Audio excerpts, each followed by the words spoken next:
गुरुपौर्णिमेनिमित्त कोणतीच सेवा करण्यासाठी तुमच्याकडे वेळ नाहीये किंवा इतर वेळी सुद्धा 12 महिने तुमच्याकडे वेळ नाहीये, तुम्ही वर्किंग आहात, तुमच्या घरात लहान मूल आहे किंवा घरामध्ये वृद्ध मंडळी आहेत, तुमचा उद्योगधंदा व्यवसाय आहे, काही कारणाने ट्रॅव्हलिंगमुळे तुम्हाला एका जागेवर बसून मोठे मोठे पारायण करणं शक्य होत नाही, कोणतीही व्रत वैकल्य करणं शक्य होत नाही, तुम्हाला काही शारीरिक व्याधी वगैरे असेल, बसता वगैरे येत नसेल, त्यामुळे तर तुम्ही फक्त 10 मिनिटांमध्ये वाचून होणारे हे 2 अध्याय नित्य नियमाने वाचायला सुरू करा. साक्षात स्वतः दत्त महाराज तुमचं आणि तुमच्या कुटुंबाचं रक्षण करतील.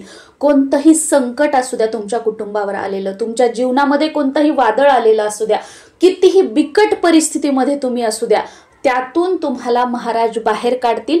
पहिला अध्याय वाचल्याने तुमच्या जीवनातील संकटांचा नाश होतो आणि सद्गुरूंच्या कृपेने आपण जीवनाच्या महासागरामधून सहज विहार करू शकतो. मनशांती मिळते, समाधान प्राप्त होते, भक्ती आणि आध्यात्मिक प्रगती सुद्धा होते पहिला अध्याय वाचल्याने. आणि जो दुसरा अध्याय आहे तो नित्यनियमित आपण वाचल्याने पूर्णपणे दरिद्रता तुमच्या आयुष्यातून दूर होते, सर्व प्रकारचे आर्थिक संकट टळतात, तुमच्यावर कर्ज वाढत चाललेलं आहे, कर्ज आहे, हळूहळू तुमच्या कष्टाला, मेहनतीला नशिबाची साथ मिळून तुमचं ते कर्ज सुद्धा फिटेल. नोकरी लागत नाहीये, नोकरीमध्ये प्रगती होत नाहीये, त्या सगळ्या गोष्टी होतील. अलक्ष्मीची जी अवकृपा झालेली आहे, तुमचं जे दुर्भाग्य तुमच्या पाठी लागलेलं आहे, तर तुमचं दुर्भाग्य सौभाग्यामध्ये बदलण्याची ताकद या दुसऱ्या अध्यायामध्ये आहे. महिला, पुरुष, मुलं, मुली, अगदी तुम्ही कोणीही असू द्या, जगाच्या पाठीवर तुम्ही कुठेही असा, तुम्ही दिवसभरामध्ये घरात, बाहेर, गच्चीवर, शेतात, अंगणात, जिथे कुठे तुम्ही ट्रॅव्हल करत आहात, त्या जागी सकाळी उठल्यापासून रात्री झोपेपर्यंत तुमच्या वेळेनुसार कधी फक्त 10 मिनिटं, ना कोणती पूजा मांडणी करायची, ना कुठे तुम्हाला बसायचं आहे, जिथे तुम्ही आहात तिथे तुम्हाला हे जे 2 अध्याय आहेत ते पठण करायचे आहेत, वाचायचे आहेत. जर तुम्ही घरी वगैरे कुठे आहात, तुम्हाला जिथे आसन घेऊन वगैरे बसता येईल, तर अशा ठिकाणी तुम्ही नक्कीच आसन घेऊन बसा. घरामध्ये असाल तर देवघरासमोर बसा, देवासमोर दिवा वगैरे लावून तिथे तुम्ही वाचन करू शकता.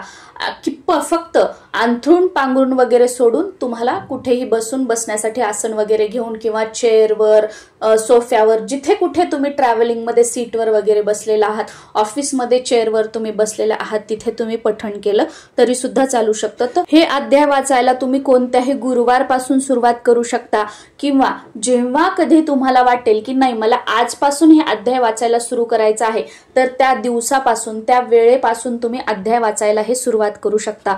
फक्त दुपारी 12 ते 12:30 या वेळेमध्ये दत्त महाराजांची सेवा करायची नसते, कोणतंही पारायण, ग्रंथ वाचन करायचं नसतं, कारण ही दत्त महाराजांची भिक्षा मागण्याची वेळ आहे. बाकी तुम्ही उठल्यापासून झोपेपर्यंत कधीही हे अध्याय जे आहेत ते वाचू शकता. पहिला अध्याय जो वाचायचा आहे, जो आपल्याला येणाऱ्या किंवा असलेल्या प्रत्येक संकटातून बाहेर काढेल. महाराज अगदी तुमचं बोट धरून अलगदपणे त्या संकटातून तुम्हाला बाहेर पडण्याचा मार्ग दाखवतील, तुम्हाला काढतील. तो अध्याय म्हणजे गुरुचरित्रातील 14वा अध्याय. या अध्यायातच असं सांगितलेलं आहे की एकदा सायनदेव नावाच्या एका ब्राह्मण ग्रामाधिकाऱ्याने श्री गुरूंना आपल्या घरी भोजनास निमंत्रण दिले. त्याने व त्याची पत्नी जाखाईने श्री गुरूंची पूजा करून त्यांचा उत्तम पाहुणचार केला. श्री गुरूंना, त्यांच्या शिष्यांना व त्या व्याधीग्रस्त ब्राह्मणाला सुग्रास भोजन दिले. श्री गुरूंच्या कृपेने त्या भोजनानंतर ब्राह्मणाची उदरव्याधी कायमची गेली. या सेवेने प्रसन्न झालेल्या श्री गुरूंनी सायनदेवाला अनेक उत्तम आशीर्वाद दिले. तेव्हा तो म्हणाला, स्वामी, मी ज्याची चाकरी करतो तो यवन ब्राह्मण घातकी असून तो माझा वध करणार आहे, मग आपला आशीर्वाद कसा फलद्रूप होणार? श्री गुरूंनी त्याला निशंक मनाने यवन भेटीस जाण्यास सांगितले. त्याप्रमाणे तो यवनाकडे गेला असता सायनदेवाचे अग्निसमान भयंकर तेजस्वी रूप पाहून त्या यवनास ग्लानीच आली. तेवढ्यात त्याला एक स्वप्न पडले. त्यात कोणी ब्राह्मण शस्त्रघाताने आपला वध करीत आहे असे दृश्य दिसले. त्याला भीतीने जाग आली. या ब्राह्मणाचा वध केल्यास आपलाही मृत्यू अटळ आहे हे त्याच्या लक्षात आले. त्याने सायनदेवाला वंदन केले. वस्त्रादिकांनी सन्मान करून त्याला सुखरूप परत पाठवले. प्राण संकट टळले होते. सायनदेव श्री गुरूंना शरण गेला. गुरुकृपेने त्याचे संपूर्ण कल्याण झाले. कालांतराने तो सपरिवार कंठुरार गाणगापुरात जाऊन राहिला. श्री गुरूंचे शिष्यत्व पत्करून त्यांची अहोरात्र सेवा करू लागला. असंच आपल्या आयुष्यामध्ये येणाऱ्या संकटातून सुद्धा महाराज नेहमीच आपल्याला बाहेर काढतील. पण एक दिवस पठण केला, 2 दिवस गॅप ठेवला, तिसऱ्या दिवशी पठण केला, 1 दिवस सकाळी वाचला, 1 दिवस दुपारी वाचला, मनाला वाटलं संध्याकाळी वाचला नाही वाचला. असं करू नका. दररोज नित्य नियमाने वाचण्याचा प्रयत्न करा. कधी काही एखाद्या दिवशी अडचण वगैरे आली, एखाद्या दिवशी ठीक आहे, पण हा अध्याय आपण कुठेही वाचू शकतो. तर कुठेही जरी तुम्ही असाल, आपल्या सोबत हे छोटंसं पुस्तक तुम्ही ठेवू शकता आणि तिथे वाचू शकता. त्यामुळे गॅप पडण्याचा प्रश्नच येत नाही. पण त्यातली त्यात वेळ एकच ठेवण्याचा प्रयत्न करा, की रोज सकाळी समजा स्नान करून तुम्ही आंघोळ झाल्यानंतर वाचताय तर त्याच वेळेला वाचा, किंवा तुम्ही रात्री झोपण्याच्या अगोदर वाचताय त्याच वेळेला वाचा, तुम्ही दुपारी वाचताय तर त्याच वेळेला वाचा. फक्त एवढंच, बाकी काहीही अवघड गोष्टी नाहीयेत. आणि मग याचे नियम काय आहेत ताई? असा नियम आहे का, तसा नियम आहे का, मी असं ऐकलेलं आहे, मी तसं ऐकलेलं आहे. बघा, दत्त महाराज स्वामी हे आपले आई वडील बंधू सखा, गुरुर ब्रह्मा गुरुर विष्णू गुरुर देवो महेश्वरा, गुरु साक्षात परब्रह्म, ते साक्षात परब्रह्म. मग अशा कुठेतरी काहीतरी ऐकलेल्या नियमांना घाबरून आपण साक्षात त्या ब्रह्मांड नायकाजवळ जाण्यासाठी, त्या परमपिता परमेश्वराजवळ जाण्यासाठी, त्यांच्या शरण घेण्यासाठी जर आपण घाबरले तर आपलं पुढे काय होणार आहे? आणि एक गोष्ट लक्षात घ्या, देव हा भीतीचा विषय नाहीये, देव हा भक्तीचा विषय आहे.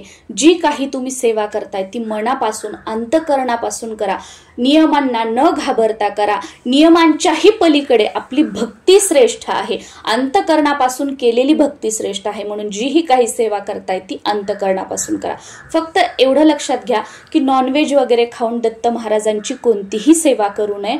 त्यामुळे नॉनव्हेज खाल्ल्यानंतर वगैरे तुम्ही हे अध्याय पठण करू नका. शक्य झालं तर तुम्ही नॉनव्हेज म्हणजे सोडू शकता, तुमची इच्छा असेल तर. आणि एकदा तुम्ही दत्त सेवेमध्ये आलात, स्वामी सेवेमध्ये आलात, महाराजांची कृपा तुमच्यावर झाली ना, आपोआप तुमच्या सगळ्या वाईट गोष्टी सुटतील. पण ठीक आहे, तोपर्यंत तुम्ही सोडू नाही शकत. मग अशा वेळेला मी कोणी नाहीये किंवा अजून कोणी नाहीये की तुम्हाला महाराजांच्या सेवेपासून, महाराजांपासून दूर ठेवणार.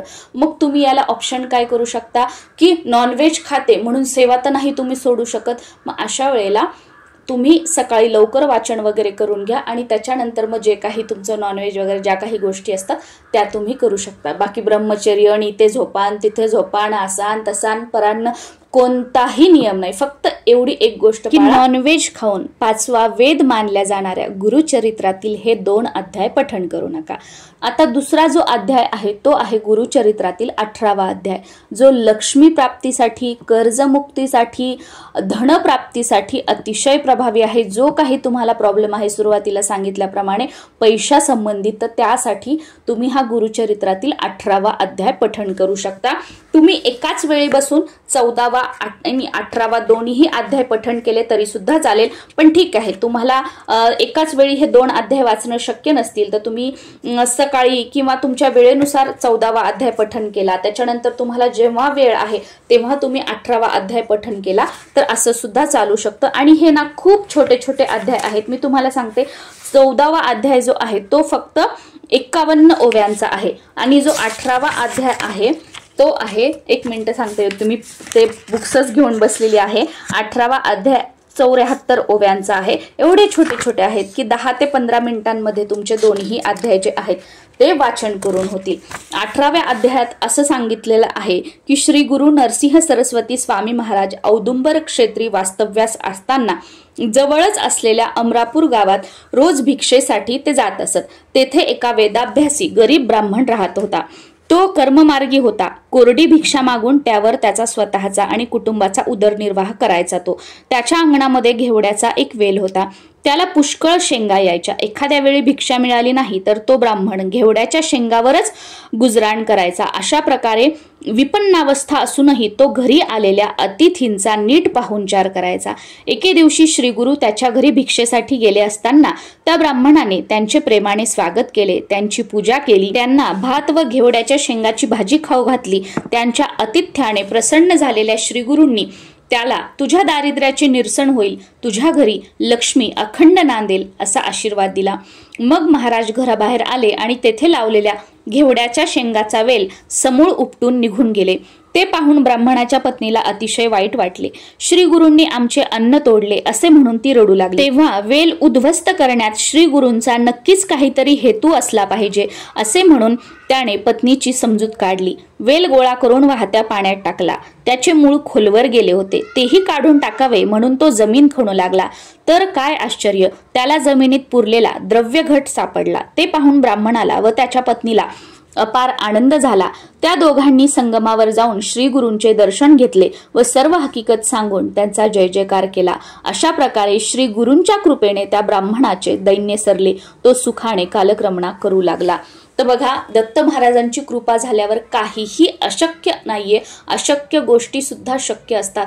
फक्त महाराजांवर दृढ विश्वास आणि संयम महत्वाचा आहे. त्याचबरोबर सेवेत सातत्य सुद्धा असायला हवं. आणि हो, एक गोष्ट आवर्जून सांगावी वाटते की बऱ्याच जणांना वाटतं की स्वामींच्या सेवेत, दत्त महाराजांच्या सेवेत काही चूक झाली की महाराज शिक्षा देतील, आमच्यासोबत काहीतरी वाईट होईल. तर बघा, कोणतेही गुरु, कोणतेही देव कधीच कोणाचं वाईट करत नाहीत किंवा कधीच कोणाला शिक्षा देत नाहीत. आपल्यासोबत जे काही वाईट होत असतं ते आपल्या कर्मानुसार होत असतं. म्हणूनच नेहमी सांगितलं जातं की आपले कर्म चांगले ठेवा.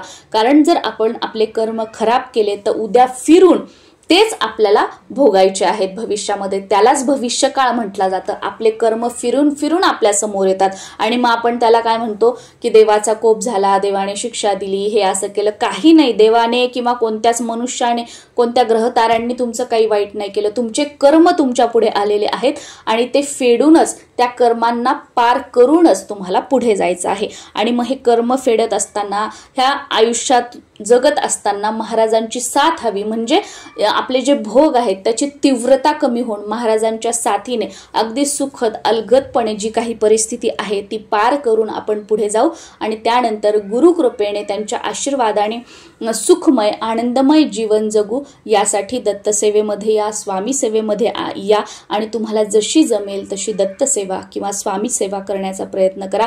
कारण देवाचं एक वेळा घेतलेलं नाव सुद्धा कधीच वाया जात नाही. तो भगवंत व्याजासकट ते आपल्याला परत करतो. आणि ह्या सेवा, हे नामस्मरण, हे काय आपण देवासाठी नाही करत, दुसऱ्यासाठी नाही करत, स्वतःच्या स्वार्थासाठी करत आहोत. स्वतःसाठी, आपल्या कुटुंबासाठी आणि जी काही परिस्थिती आहे त्यातून बाहेर निघण्यासाठी. त्यामुळे एवढंच करू का, तेवढंच करू का, असेच नियम का, तसेच नियम का, असे काहीही सेवेमध्ये आडफाटे फोडू नका. फक्त जी काही सेवा करताय ती नित्य नियमाने करा आणि विश्वासाने करा. नमस्कार. तुम्हा सर्वांना गुरुपौर्णिमेच्या खूप साऱ्या शुभेच्छा.